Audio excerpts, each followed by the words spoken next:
Let's take a look at this fundamental floor work transition. From this 90-90 position, we'll bring the hand to the outside of the front leg and play with this idea of folding down and pushing back up. So once we fold down, we're going to go under the forearm and then roll onto the other side of the forearm as we bring ourselves down. And then we'll push back up. The idea is to really find that nice leverage on top of that forearm and the hand as we roll and push back up.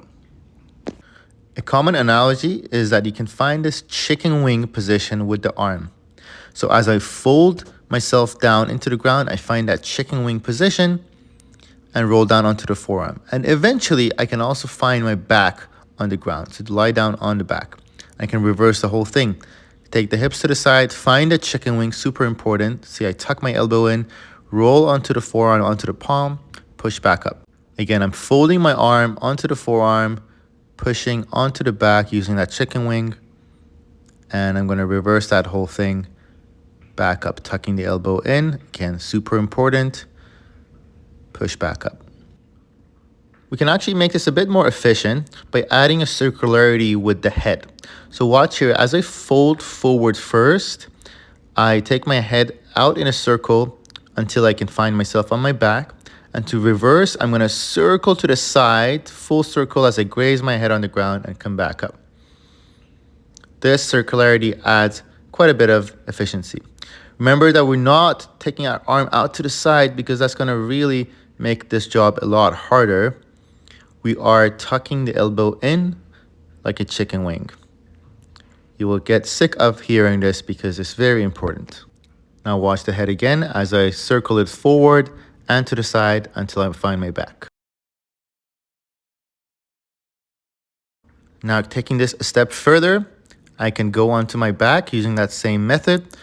And then once I'm in the center, I can simply go to the other side. It's the exact same thing because we're mirroring the same thing as we come up to the other side. And we can go back and forth a few times, quite a few times, so we can understand this pathway as smooth as possible. Tucking in the elbow to circle around onto our back, and then to continue to the other side to come back up. Make sure to practice both sides so that you can understand the pathway as well as possible. A couple of other notes here is that my feet actually don't change their positions too much as I shift my knees from one side to the other side. If you notice now, I'm just taking my knees up towards the ceiling, my feet just roll onto the sole of the feet and then roll to the other side. Also for this variation, my elbows and arms stay pretty close to my chest as I go onto my back. I'll show you a different variation in a bit, but for now, as you go down onto your back, just keep the arms nice and close so you can tuck them in easily.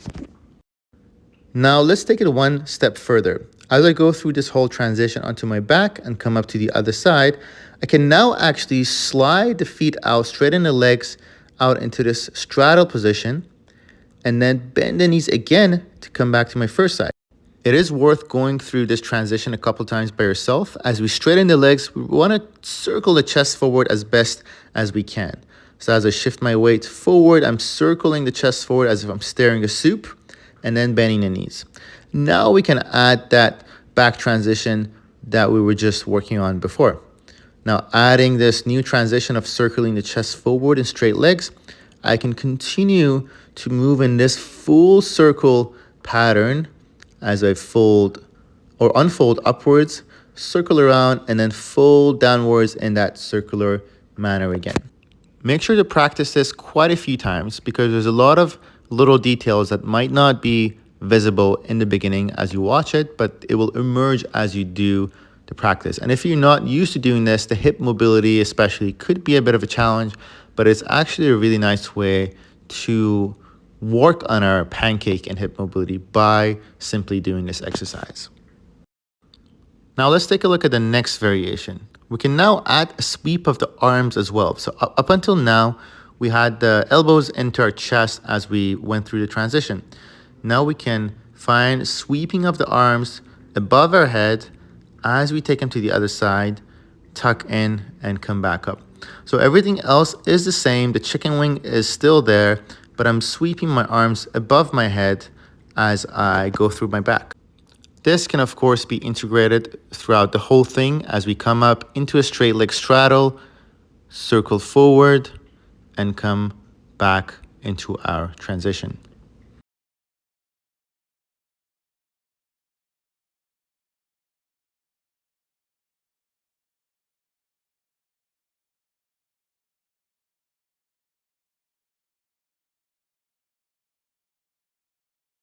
Just to show you one final variation, we can actually open our legs wide as well once we're on our backs. So once we go down from this position, we can open the legs all the way to find this starfish position, and then we're folding to the other side and coming back up into a straddle, bending the knees just for a second, but then letting them open back up into a star, then sweeping to the other side and up. Now, please take your own time to go through all of these variations, do your own research, and you can always compare to what I'm doing.